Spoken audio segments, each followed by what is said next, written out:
Puji Tuhan, kita belajar tentang firman Tuhan. Akhir-akhir ini banyak pengajaran yang bermunculan, banyak hamba-hamba Tuhan, pendeta di YouTube saling serang menyerang satu dengan yang lain tentang pengajaran. Ada yang berkata bahwa tidak boleh memberikan persepuluhan karena persepuluhan itu zaman perjanjian lama. Ada lagi yang mengajarkan bahwa Yesus bukan Tuhan, Yesus hanya sebatas nabi, utusan. Ya. Ada lagi yang mengajarkan bahwa kita jangan lagi menyebutkan kata Allah atau kata Tuhan. Ya. Banyak hal-hal ya, yang disampaikan oleh hamba-hamba Tuhan, pendeta-pendeta besar di YouTube, apologetik yang seharusnya membela kebenaran firman Tuhan, tetapi saling menyerang satu dengan yang lain. Ini hal-hal yang tidak patut untuk dilakukan.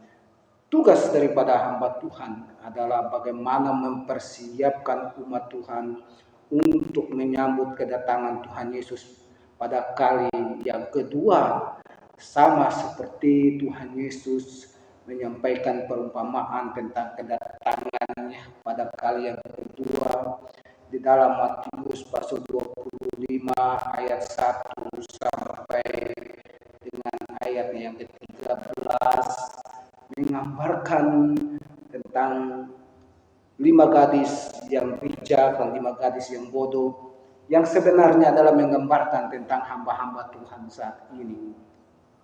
Siapakah mempelai laki-laki itu? Mempelai laki-laki itu adalah Tuhan Yesus sendiri. Siapakah mempelai perempuan itu? Mempelai perempuan itu adalah jemaat Tuhan atau gereja. Lantas siapakah gadis-gadis 10 gadis ini? Ada yang bodoh 5 orang, ada yang bijaksana 5 orang. Siapakah mereka? Mereka sahabat-sahabat Tuhan Yesus sendiri, sahabat-sahabat daripada mempelai itu. Siapakah mereka? Mereka adalah pendeta, hamba-hamba Tuhan. Untuk itu, jangan sampai hamba Tuhan, pendeta-pendeta itu golong di dalam 5 gadis yang bodoh, yang hanya membawa pelita dan diisi minyak di dalam pelita itu, tetapi tidak mempersiapkan minyak di tempat yang lain atau di kendi atau dibuli-buli sebagai persiapan.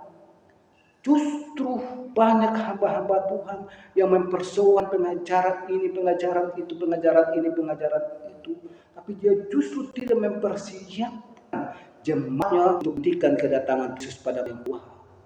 Apa itu pelita? Gereja sekarang ini, umat Kristen sekarang ini, semuanya memiliki firman Tuhan. Tapi pertanyaannya adalah, apakah umat Kristen, hamba-hamba Tuhan saat ini memiliki Roh Kudus?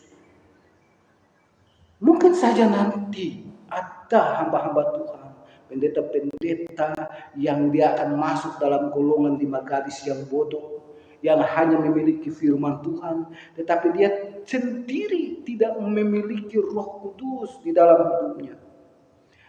Hendaknya hamba-hamba Tuhan itu mempersiapkan diri dengan baik, baik firman Tuhan dan juga Roh Kudus. Supaya apa? Supaya Roh Kudus itu bisa menyingkapkan rahasia kebenaran firman Tuhan yang tercantum di dalam firman Tuhan itu sendiri. Lalu jemaat itu dipersiapkan dengan baik. Jemaat itu dipersiapkan dengan matang rohaninya, supaya dia bisa mengenal siapa Yesus sebenarnya. Dia bisa mempersiapkan diri untuk menantikan kedatangan Tuhan Yesus pada kali yang kedua. Bagaimana umat itu, jemaat itu bisa mengenal Yesus? Kalau dia hanya tahu firman Tuhan tetapi dia tidak memiliki Roh Kudus di dalam hidupnya, bagaimana dia bisa memiliki Roh Kudus kalau dia sendiri tidak pernah taat, tekun di dalam ibadah, taat dan tekun untuk mengikuti peraturan-peraturan hukum-hukum Tuhan.